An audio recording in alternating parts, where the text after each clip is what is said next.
જે શીખી ગયા તે મુખ્યત્વે દ્રવ્ય વિશે હતું. એમાં આપણે જોયું કે દ્રવ્ય કોને કહેવાય. આપણે આજુબાજુના જે પણ પદાર્થો જોઈએ છીએ તે દરેક દ્રવ્યના જ બનેલા છે. એના માટે આપણે એની અવસ્થાઓ પણ જોઈ કે એની કેટલીક અવસ્થાઓ હોય છે. એમાં મુખ્યત્વે આપણે ત્રણ અવસ્થાઓની વાત કરી: ઘન અવસ્થા, પ્રવાહી અવસ્થા અને વાયુ અવસ્થા. HY એવું પણ એના અંદર શીખતા હતા કે શું એક અવસ્થામાંથી બીજી અવસ્થામાં રૂપાંતર થઈ શકે. તો એ પણ આપણે આગળ શીખી ગયા. દ્રવ્યના ગુણધર્મો અલગ અલગ હતા એ પણ શીખી ગયા. ચલો અત્યાર સુધીમાં આપણે જે શીખી ગયા એ હવેના આગળનું ચેપ્ટર એટલે કે ત્રીજું ચેપ્ટર છે એનો પાયો છે. કેમ કે એની અંદર જે આપણે દ્રવ્ય શીખ્યા હતા એ દ્રવ્યને વધારે દઢ કરવા માટે, એની સમજને વધારે સમજવા માટે થઈને આ ત્રીજું ચેપ્ટર છે જેનું નામ છે પરમાણુ અને અણુ. હવે વાત કરીએ આપણે પૂર્વમાં જતા રહીએ કે હજારો વર્ષો પહેલાની વાત આપણે કરી દઈએ. તો એ વખતે અત્યારે આપણે જે પણ જોઈએ છીએ જેને નામ આપી દઈએ છીએ કે આ દ્રવ્ય છે કે પછી કંઈક આપણે અણુ કહીએ છીએ, કંઈકને આપણે પરમાણુ કહીએ છીએ. આ બધીની વ્યાખ્યાઓ આપણે કરી લીધી છે, એને આપણે ઓળખીએ છીએ. જે નથી આવ્યું તે આગળના ધોરણમાં આવે છે. મતલબ કે સાયન્ટિસ્ટ દ્વારા એ વધુ સંશોધન થઈ ગયેલું છે. પરંતુ આપણે જોઈએ ઈસવીસન 500 ની પૂર્વે આગળ જઈએ તો એ વખતે આ પ્રકારનું કોઈ પણ સંશોધન હતું નહીં. એટલે તમે દ્રવ્યના કોઈ નાના અદ્રશ્ય એવા કોઈ કણની વાત કરો તો એ વખતે એ લોકો સાવ અપરિચિત હતા. કોઈ એમ કહે કે આ દ્રવ્યનું બનેલું છે તો આ દ્રવ્યનો નાનામાં નાનો કણ જે અદ્રશ્ય છે, જેને આપણે જોઈ શકાતા નથી, આ શું હોઈ શકે, આના વિચાર માટે પણ તેઓ અપરિચિત હતા. એ કંઈ ઓળખી નતા શકતા. એમને આશ્ચર્ય થતો આવી બાબત માટે કે જે જોઈ નથી શકતા એવા પણ કણો અસ્તિત્વ ધરાવી શકતા હોય.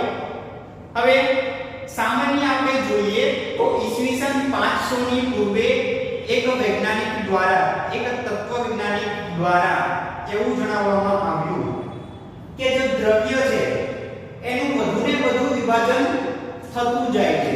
હવે જેમ વધુને વધુ દ્રવ્યનું વિભાજન કરતા જઈએ તેમ તમને નાના કણો મળતા જશે. વિભાજન થતા નાના કણો મળતા જશે. પરંતુ એક સમય એવો મળી જશે કે જ્યારે પછી આ નાના કણોનું હવે વધારે નાના કણોમાં વિભાજન થઈ શકે તેમ નથી. તો આવા જે કણો છે કે જેનું હવે પછી આગળ વિભાજન થઈ શકે તેમ નથી તેવા કણોને પરમાણુઓ કહ્યા. તો એના માટે આપણે એક ભારતીય તત્વજ્ઞાનની વાત કરીએ તો ચલો બોર્ડ ઉપર થોડું વર્ક કરું. બોર્ડ ઉપર લખીશ તો તમને જલ્દી યાદ રહી જશે. ચલો જો એ પહેલા મેં એક વાત એવી કરી દઉં, આના અગાઉ આપણે જે પણ બે ચેપ્ટર શીખી ગયા કે પછી હવે આગળના જે ચેપ્ટર શીખવાના છે એ બધા ચેપ્ટર તમારે સારી રીતે સમજીને યાદ રાખવાના છે. એવું એટલા માટે હું કહું છું કેમ કે કંઈક લોકો એવું માને છે કે બહાર કંઈક અફવાઓ એવી ચાલે છે કે ગુજરાત બોર્ડ દ્વારા અથવા તો સેન્ટ્રલ બોર્ડ દ્વારા કંઈક 30% જેવો સિલેબસ બાદ કરી દેશે અને કંઈક ચેપ્ટર છે તે ઓછા થઈ જશે. માટે આપણે અત્યારે બધા ચેપ્ટર કરવાની જરૂર નથી. હવે કોઈ આવા વાતમાં ફસાયેલા હોય અને જો વાંચતા ન હોય તો એ લોકો માટે આ વાતને ભૂલી જાઓ અને વાંચવાનું ચાલુ કરી દો. કેમ કે તમારી જે વાત તમને મળેલી એક રીતની અફવા છે. હા, સાચું છે, પણ એ સાચું નથી કે 30% જેટલા ચેપ્ટર બાદ કરી દેશે. હા, બાદ થશે તો શું બાદ થશે? તમારે અંદર જે પાઠ્યપુસ્તકની અંદર ધોરણ 10 વાળા માટે, ખાસ કરીને 9મા વાળા માટે કહી ન શકાય, પણ ધોરણ 10 વાળા માટે અને ધોરણ 12 વાળા માટે બાદ થશે. 9માનું આગળ જેમ ગવર્નમેન્ટ બહાર પાડશે પછી ખબર પડશે બાદ થશે કે નહીં થાય, અને થશે તો કેવી રીતે બાદ થશે. હવે કોઈ ફાઇનલ હજે કંઈ નથી, એટલે તમે અત્યારે કોઈ બીજા વાત કરતા હોય તો એના ઉપર વિશ્વાસ કરીને બેસી ન રહેતા. અને જે વાત 10મા અને 12મા વાળાની છે એમને પણ બાદ થશે તો પણ એ લોકોને કંઈક એવી રીતે બાદ થશે કે એ લોકોને પણ અત્યારે વધુ વાંચવું જ પડશે, તમારી જેમ બેસી રહેવાશે નહીં. એટલે અત્યારે વિદ્યાર્થીઓ માટે જોવા જઈએ તો એ બધા લોકોને વાંચવાનું ફરજિયાત રહેશે, કેમ કે 10મા અને 12મા વાળા માટે જે 30% સિલેબસ બાદ થવાની વાત ચાલે છે એ પણ એવી રીતે જ બાદ થશે કે કોઈ એમાંથી 30% ચેપ્ટરના નામ આપીને નહીં કહી દે કે આ ચેપ્ટર બોર્ડની અંદર એક્ઝામમાં પૂછાશે નહીં. તો કેવી રીતે બાદ થશે? બાદ એવી જ રીતે થશે કે કંઈક ચેપ્ટર છે એની અંદર ચેપ્ટરના પેટા જે અંદર ટોપિક આવતા હોય એ ટોપિક અમુક બાદ થઈને એવી રીતે 30% જેટલું ઓછું કરી દેશે જેથી કરીને અભ્યાસક્રમ હળવો થઈ જાય. એટલે એકાદ ચેપ્ટરમાંથી એકાદો ટોપિક, બીજા ચેપ્ટરમાંથી એકાદો ટોપિક, એમ કરીને 30% બાદ કરી શકે. એટલે મતલબ તો એવો થયો કે તમારે ચેપ્ટર તો બધા જ ભણવાના જ છે, માટે બાદ તો કંઈ હવે આપણા માટે છે નહીં. તો ફાયદો ક્યારે રહેશે? જ્યારે એક્ઝામ આવે ત્યારે એક્ઝામના સમય દરમિયાન તમારે લોકોને બાદ જે થયેલા ટોપિક આપણા માટે ગવર્નમેન્ટ દ્વારા જારી કરવામાં આવે ત્યારે એ જોવાના રહેશે અને એ જે ટોપિક છે એને આપણે વાંચવાના ભણવાના કે થશે નહીં. પરંતુ જ્યાં સુધી ગવર્નમેન્ટ દ્વારા કોઈ નવી માહિતી ના મળે ત્યાં સુધી આપણે બધું જ ભણવાનું રહેશે અને બધા જ ચેપ્ટર ભણવા પડશે. 10મા અને 12મા વાળા માટે પણ ખરું. તો 9મા વાળા માટે તો હજે કંઈ બાદ થવા જેવી કે વાત આવી જ નથી અને બાદ થશે તો કેવી રીતે બાદ થશે એવું પણ કંઈ નથી આવ્યું. તો શું? તો એ લોકોને બધું જ ભણવાનું છે, માટે બધા ધ્યાન દઈને જ ભણજો. આગળનું જે છે તે પણ વાંચજો, અત્યારે સમય છે એનો ઉપયોગ કરજો. ચલો આગળનું જે આપણે ચેપ્ટર છે, જો આ બધા રસાયણિક જ્ઞાનના ચેપ્ટર અત્યારે હું લઉં છું. લોકડાઉન છે, તમારે રોજ એકાદો ટોપિક જ ચાલે છે, એટલા માટે રસાયણિક જ્ઞાન જ અહીંયા ચલાવવામાં આવે છે. શા માટે? આ રસાયણિક જ્ઞાન એવી વસ્તુ છે કે આ બધું એક સાથે પીરસી દેવામાં આવશે. જ્યારે તમારે ક્લાસીસ કે સ્કૂલ ચાલુ થઈ જાય ત્યારે 1 કલાક સુધીનું એકનું એક રસાયણિક જ્ઞાનનો જો લેક્ચર લઈશ તમને, તો શું થશે? આ લેક્ચર રસાયણિક જ્ઞાનનો તમારા માટે અપચો થશે. એટલે એક સાથે જાદુ રસાયણિક જ્ઞાન પાચન નહીં થઈ શકે. માટે અત્યારે લોકડાઉનના સમયમાં તમને એક લેક્ચરમાં એક જ ટોપિક શીખવાડવાનો હોય છે, માટે રસાયણિક જ્ઞાન સિલેક્ટ કર્યું છે. કેમ કે એક ટોપિક તો રસાયણિક જ્ઞાનનો બધાને સમજાઈ જાય. આગળ જતા જ્યારે તમારે ક્લાસીસ ખોલે ત્યારે એ તમને વધારે હાર્ડ ના પડે એટલા માટે. બાકીના બીજા બધા જે વિષયો છે એ તો 1 કલાક આસાનીથી ભણી શકાય. રસાયણ વિજ્ઞાન કંટાળાનો વિષય અમુક માટે ભણે છે અને એવું પણ બને છે કે યાદ રહેવામાં બહુ મુશ્કેલી હોય, ઘણું બધું બોલવું પડતું હોય, યાદ રાખવું પડતું હોય, અમુકની સંજ્ઞાઓ, અમુકના બીજભાર, આવર્ત કોષ્ટક બધું યાદ રાખવું પડતું હોય, એટલે ઘણા લોકોને કંટાળો આવતો હોય. તો એટલા માટે અમુક ટોપિક વાઇઝ આપણે રસાયણ વિજ્ઞાન જ ચાલુ કરવું છે. એટલે અત્યારે આપણે રસાયણ વિજ્ઞાન જ ભણીશું. અને ત્રીજું ચેપ્ટર એટલા માટે ચાલુ કરવું છે કે અત્યારે હાલ જ આપણે દ્રવ્ય વિષયના 2 ચેપ્ટર પૂરા થઈ ગયા. તો હવે પછી દ્રવ્યને વધારે સમજવા માટે દ્રવ્યનું વિભાજન થઈને શું થતું હશે એ સમજવા માટે ત્રીજું ચેપ્ટર છે. તો એની માટે આપણે વાત કરી દીધી કે ઈસવીસન 500 ની પૂર્વે, ઈસવીસન 500 પૂર્વે, તો ઈસવીસન પૂર્વે 500 એટલે કે ઈસવીસનની શરૂઆત થઈ એની 500 વર્ષ પહેલા, એટલે 2500 વર્ષ પહેલાની વાત છે. ભારતીય તત્વજ્ઞાની, જો યાદ રાખજો,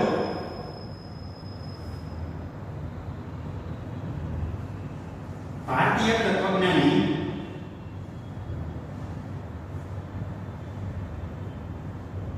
મહર્ષિ કણાદ. ભારતીય તત્વજ્ઞાની કોણ? નામ યાદ રાખી લો. ભારતીય તત્વજ્ઞાની મહર્ષિ કણાદે ઈસવીસન 500 પૂર્વે એવી વાત કરી કે જો દ્રવ્ય છે એનું વિભાજન થાય છે અને આ દ્રવ્યનું વિભાજન કરીને નાના વિભાજન એટલે કે નાના કણો મેળવતા જઈએ તો મેળવતા એક સમયે એવા કણો સુધી પહોંચી જશું કે જ્યાર પછી હવે એ નાના કણોનું આગળ વધારે નાના કણોમાં વિભાજન થઈ શકશે નહીં. આવા પરમાણુઓ છે આવા કણો જે નાના કણો છે એ નાના કણોને કણાદ દ્વારા પરમાણુઓ નામ આપવામાં આવ્યું. તો તમારી માટે આ એક સેન્ટેન્સ બનશે, એક્ઝામ ની અંદર યાદ રાખવાનું હોય છે. તો અહીંયા હું લખી જ લઉં છું. મહર્ષિ કણાદ દ્વારા શું સૂચવવામાં આવ્યું?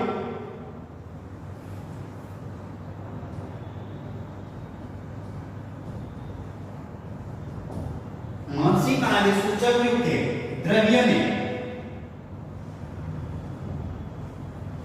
અથવા તો દ્રવ્યનું વિભાજન કરવામાં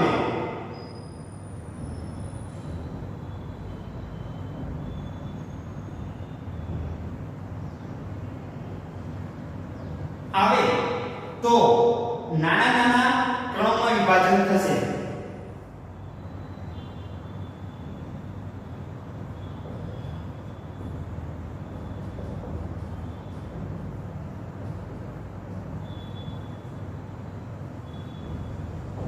અને આ નાના કણોનું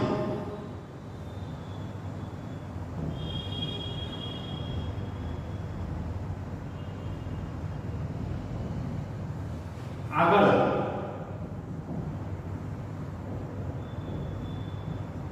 વિભાજન કરતા જઈએ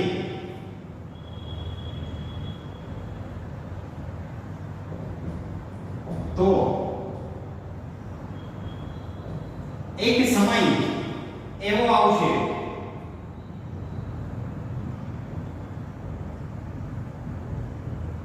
કે હવે વધારે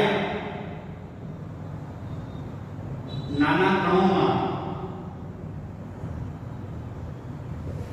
વિભાજન થઈ શકશે નહીં. આવા કણોને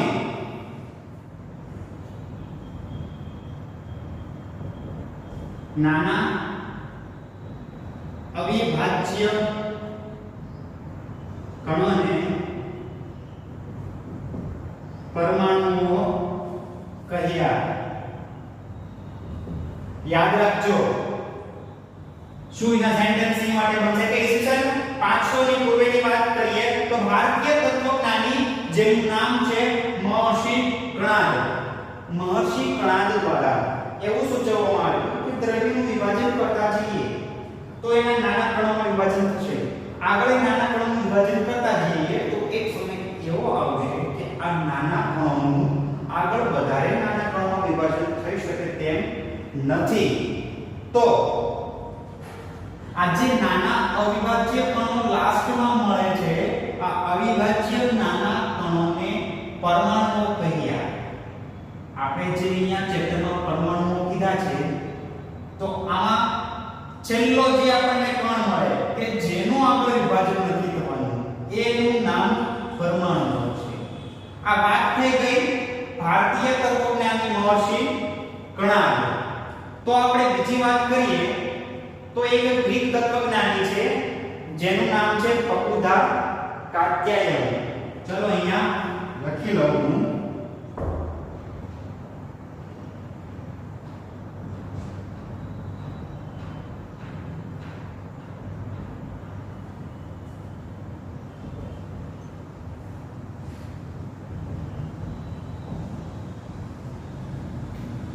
नाम याद रखो ग्रीक तत्वज्ञानी से पकुधा कात्यायन. पकुधा कात्यायन द्वारा એવું દર્શાવવામાં આવ્યું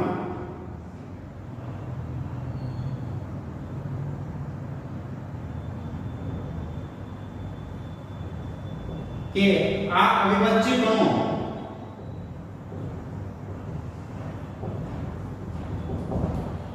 जो अविभाज्य कणों जो छेले મળે છે એની માટે પકુધા કાત્યાયન જે ગ્રીક તત્વજ્ઞાની છે એણે એવું દર્શાવ્યું કે આ અવિભાજ્ય જે કણો છે જે પરમાણુ જે નામ છે એ વખતે કણાદ દ્વારા આપવામાં નહોતું આવ્યું. એને તો એવું જ દર્શાવ્યું હતું કે છેલ્લે નાના અવિભાજ્ય કણો મળે છે જેનું વિભાજન થઈ શકતું નથી.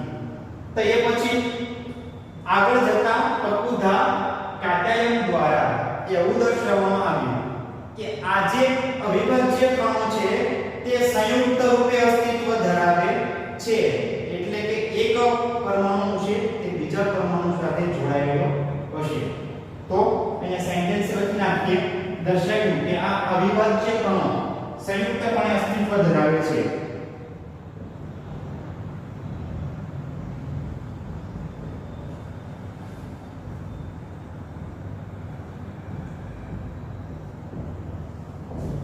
સંયુક્તપણે અસ્તિત્વ ધરાવે છે.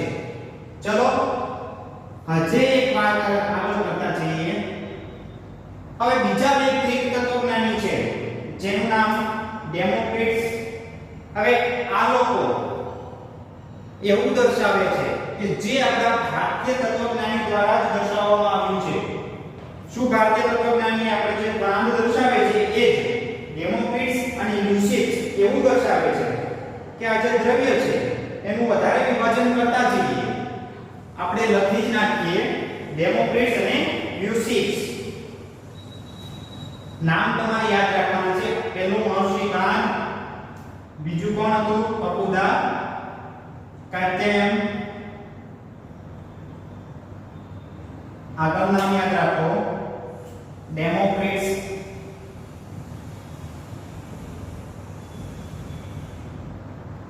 ડેમોક્રિટસ અને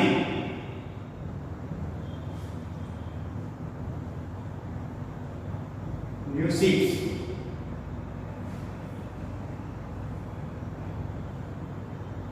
ડેમોક્રિટસ અને લ્યુસિડ્સ દ્વારા એવું જ દર્શાવવામાં આવ્યું. કયું તમે લખી શકો?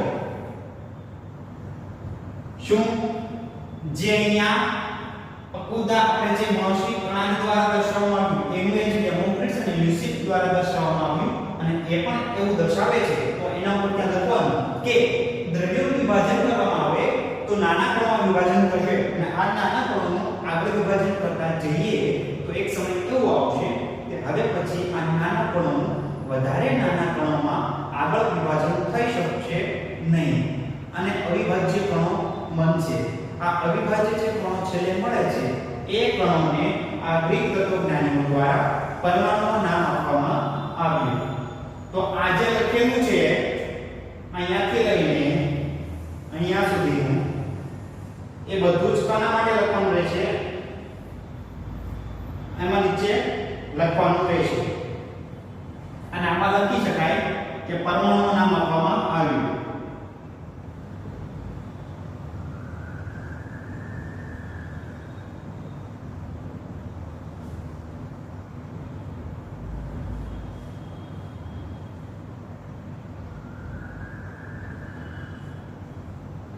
ચલો નામ બધા યાદ રાખજો જે જે આવે છે.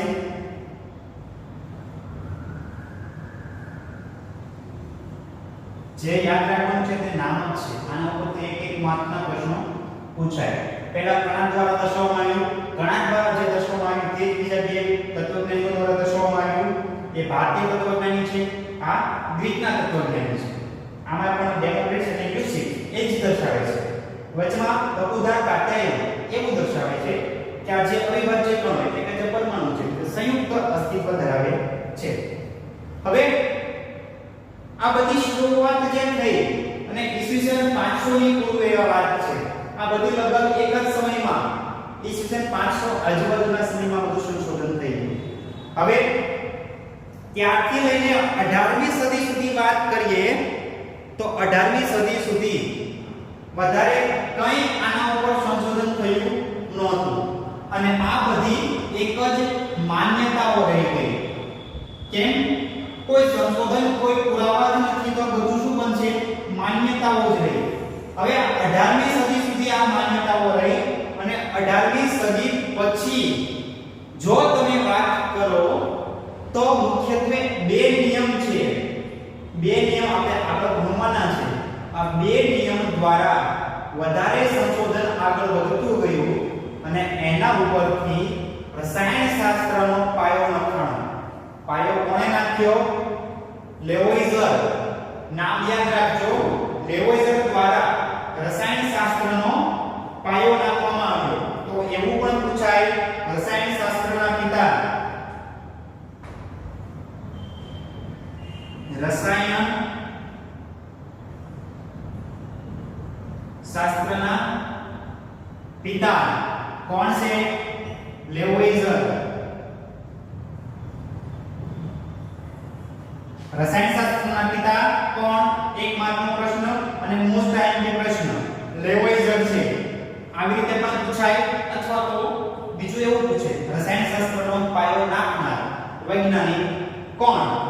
તો એની માટે પણ લેવોઇઝર અથવા તો એ પિતા તો પણ લેવોઇઝર. ચલો મુખ્યત્વે આ આપણા શરૂઆતનું છે, યાદ રાખજો, સમજજો, પછી આપણે આગળનું ચેપ્ટર આગળના લેક્ચરમાં સમજીશું. ચલો આજે અહીંયા સુધી. જય માતાજી.